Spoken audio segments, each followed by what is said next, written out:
नमस्कार दोस्तों, मेरा नाम है विपुल राजपुरोहित और स्वागत है विपुल एजुकेशन चैनल पर आप सभी का। दोस्तों, कक्षा 11 की जो बुक हमारी चल रही है आज़ादी के बाद स्वर्णिम भारत भाग 2 और उसका पार्ट नंबर 2 चल रहा है भारत का स्वतंत्रता आंदोलन, जिसका वीडियो नंबर 9 लेके आए हैं। दोस्तों, ये पार्ट बहुत बड़ा इसलिए इसके इतने पार्ट बनाए गए हैं तो हर टॉपिक को अच्छे से समझाने की कोशिश करेंगे। इससे पहले के जो वीडियो हैं वो आपने नहीं देखे तो आई बटन में लिंक मिलेगा, जाकर देख सकते हैं। चलिए शुरू करते हैं।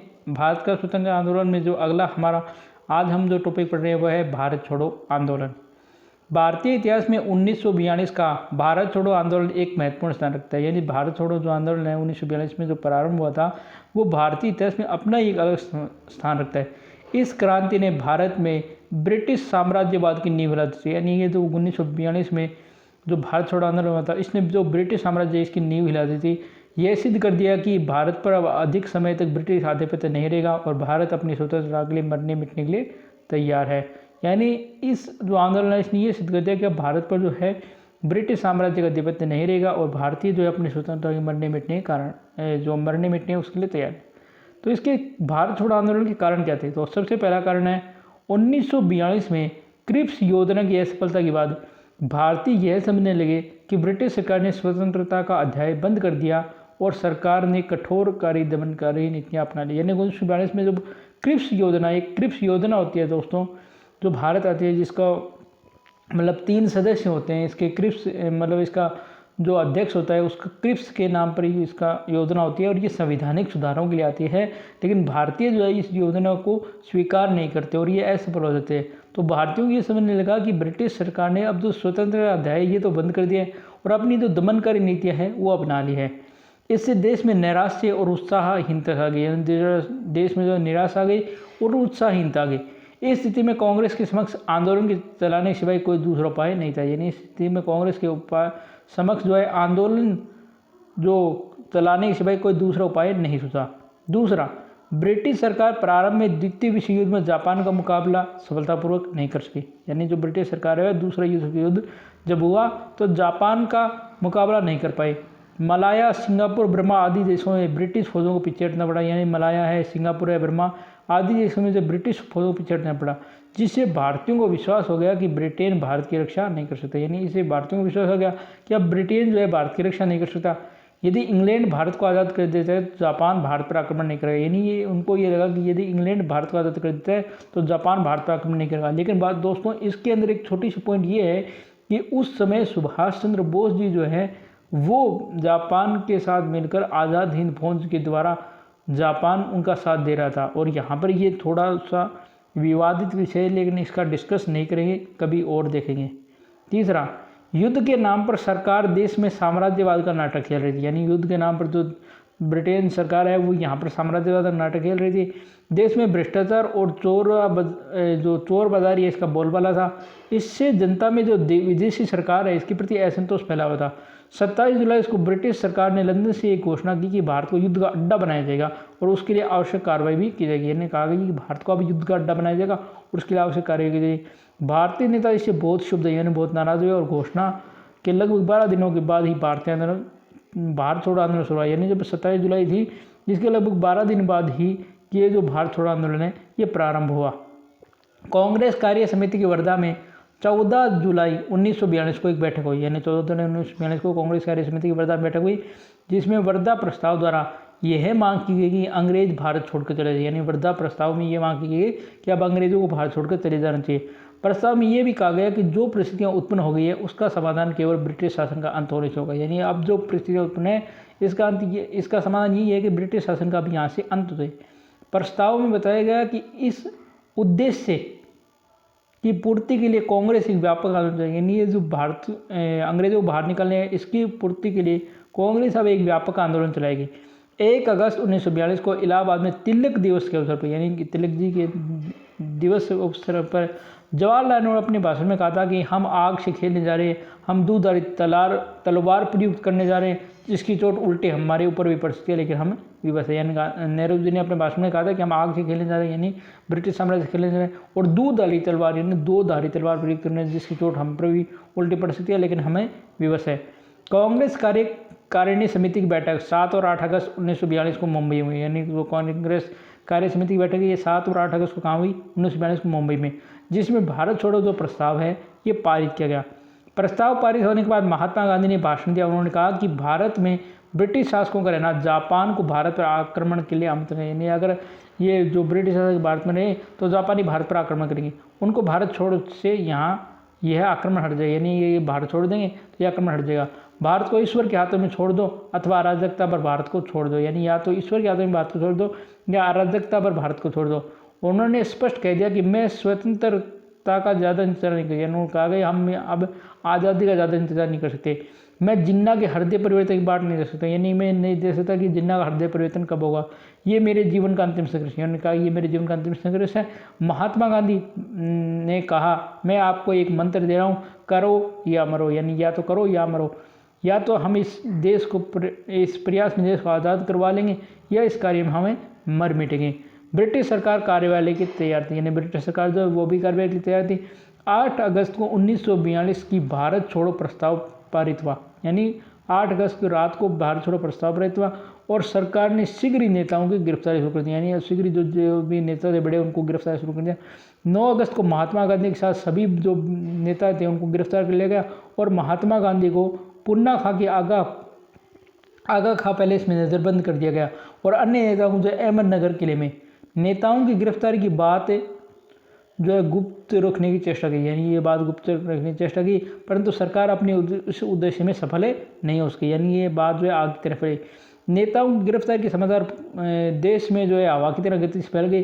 सरकार ने कांग्रेस को जो है अवैध संस्था घोषित कर दिया और कांग्रेस कार्यालय पर पुलिस का पहरा बैठा दिया, यानी कांग्रेस को गैर कानूनी संस्था घोषित कर दिया और कांग्रेस कार्यालय पर पुलिस पहरा बैठ गया। राष्ट्रीय नेताओं की गिरफ्तारी से देश में आंदोलन शुरू हो गया, यानी जो राष्ट्रीय नेता है इनकी गिरफ्तारी से देश में आंदोलन शुरू हो गया।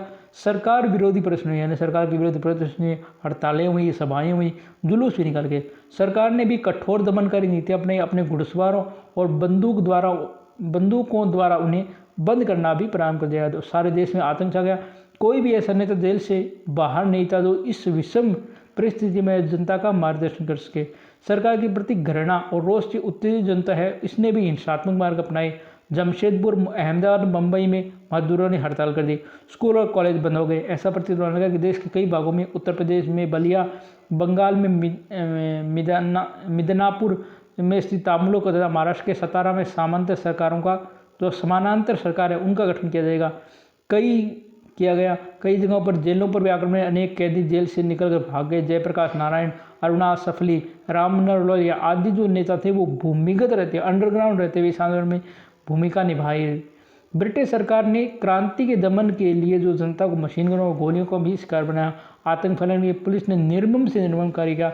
तपती धूप में खड़ा कर लोगों पर गोलियां चला देना, उन्हें नंगा कर पेड़ों से उल्टा टांग देना, कोड़े मारना जैसे दंड पुलिस ने जनता को आतंकित करने के लिए अपनाए। पुलिस एवं सैनिकों की गोली हजारों व्यक्ति जान गए, सैकड़ों हजारों स्त्री पुरुषों को कोड़ों से पीटा गया।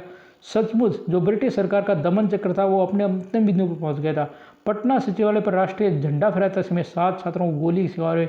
इस प्रकार की सरकार की जो दमनकारी नीति है वो पराकाष्ठा पहुंच गई। इतने ही देश के कुछ हिस्सों में जो है अप्राकृतिक अकाल भी उत्पन्न कर दिया गया। सरकार के दमन चक्र तथा जनता की हिंसात्मक कार्य से अहिंसा के जो पुजारी महात्मा गांधी क्षुब्ध हुए और 10 फरवरी 1947 को 21 दिनों का जब उन्होंने अनशन प्राप्त कर दिया।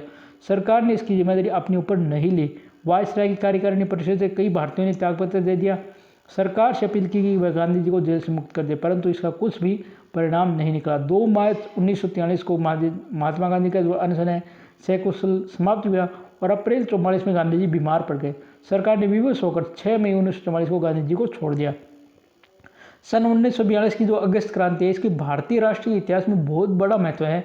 ये सही है कि आंदोलन सफल नहीं हो सका, किंतु इससे क्रांति का महत्व कम नहीं होता। इसने यह प्रमाणित कर दिया कि अब कुछ दिनों तक ही भारत में ब्रिटिश शासन कायम नहीं रह सकता। सरकार को यह पता चल गया कि भारतीय जनता में जो है ब्रिटिश शासन के विरुद्ध असंतोष जो है फैल चुका है। इस प्रकार 42 की क्रांति ने भारतीय स्वतंत्रता के लिए समुचित जो है पृष्ठभूमि भी तैयार कर दी। क्रांति में भारतीय जनता ने अपूर्व साहस और धैर्य का परिचय दिया। लाखों युवक क्रांति में मातृभूमि की स्वतंत्रता के लिए शहीद होने को तैयार हो गए। इससे स्पष्ट हो गया था कि राष्ट्रीय भावना अब अपने चरम सीमा पर है और ऐसी स्थिति में अंग्रेजों का कायम रहना संदिग्ध हो गया। आज़ाद हिंद फौज सुभाष चंद्र बोस 1940 के उत्तरार्ध में कलकत्ता में अपने घर में कड़ी निगरानी में नज़रबंद रखे गए, किंतु जनवरी 1941 को भारत से बाहर चले गए और भारत की आज़ादी के लिए उन्होंने जर्मनी और जापान की यात्रा कर उन देशों की सहायता लेने का प्रयास किया। सिंगापुर पर जापान का अधिकार हो गया। वहाँ अंग्रेजों की सेना के बहुत से भारतीय सैनिक भी जापान द्वारा गिरफ्तार किए गए और नेताजी ने उन सैनिकों को सुसंगठित कर आज़ाद हिंद फौज का गठन किया। अंग्रेजों के विरुद्ध बहुत सफलता प्राप्त की, जो आगे बढ़ते बढ़ते इम्फाल तक पहुंची, किंतु अंत में जापान की पराजय के साथ इनकी भी पराजय हो गई और नेताजी की मृत्यु हो गई। आज़ाद हिंद फौज के अफसर सैनवाज और ढिल्लन और सहगल आदि को गिरफ्तार किया गया। उन पर राजद्रोह का मुकदमा चला गया, किंतु जनमत दबाव के कारण सरकार को उन्हें रिहा करना पड़ा। अब है नौ सैनिकों का विद्रोह। 1946 में एक और महत्वपूर्ण घटना घटी। अपनी विभिन्न मांगों को लेकर भारतीय जो नौ सैनिक थे उन्होंने मुंबई, कराची, मद्रास आदि स्थानों पर विद्रोह किया। सबसे महत्वपूर्ण विद्रोह था मुंबई में नौ सैनिक का विद्रोह। सरकार से उसकी मांगों की पूर्ति के लिए निवेदन किया गया, यानी रिक्वेस्ट की गई, सार्वजनिक सभाएं भी बनाई गई। इन सैनिक विद्रोह ने ब्रिटिश शासन को आतंकित कर दिया। इससे विदेशी राष्ट्रों की नज़रों में भी अंग्रेज गिर गए। तो अंग्रेज ये समझने लगे कि अब लंबे समय तक भारतीय सैनिकों की सत्ता में बने रहने के लिए सहयोग प्राप्त नहीं है। उन्हें लगा कि अब जो भारतीय सैनिक जो हमारे यहाँ रखे गए हैं वो हमें सहयोग नहीं देंगे। राष्ट्रीय आंदोलन के इस दौर में मजदूर और किसानों ने भी खुले तौर पर राजनीतिक आर्थिक मसलों पर विरोध प्रदर्शन किया, यानी जो मजदूर थे या किसान थे वो भी अब विरोध करने लगे। इसमें जो तेबगा का आंदोलन है या वर्लिस विद्रोह है, तेलंगाना संघर्ष है, पुन प्रावली विद्रोह है, हैदराबाद किसान आंदोलन है, पंजाब किसान मोर्चे, जगह जगह हड़तालें, होने वाली हड़तालें भी शामिल थी। भारत में हो रहे आंदोलन की फलस्वरूप ब्रिटिश सत्ता को ये बात समझ में आ गई कि यहाँ उसकी सत्ता पुराने ढंगों से अब ज़्यादा दिन कायम नहीं रह सकती।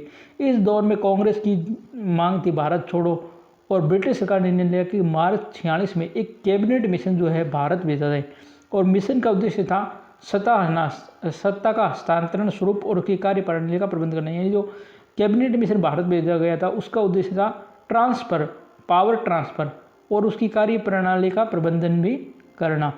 सितंबर 1946 में मुस्लिम लीग की मंजूरी के बिना अंतरिम सरकार बनी, यानी 1946 में जब मुस्लिम लीग की मंजूरी नहीं थी फिर भी भारत की जो अंतरिम सरकार बनी, नेहरू का उसका प्रधानमंत्री यानी पंडित नेहरू जो है उसके प्रधानमंत्री हुए, पर जिन्ना ने कांग्रेस और ब्रिटिश शासन के खिलाफ पूरा जोर लगाया। यानी जो जिन्ना था उसने ब्रिटिश शासन और कांग्रेस के खिलाफ अपना जोर लगाया।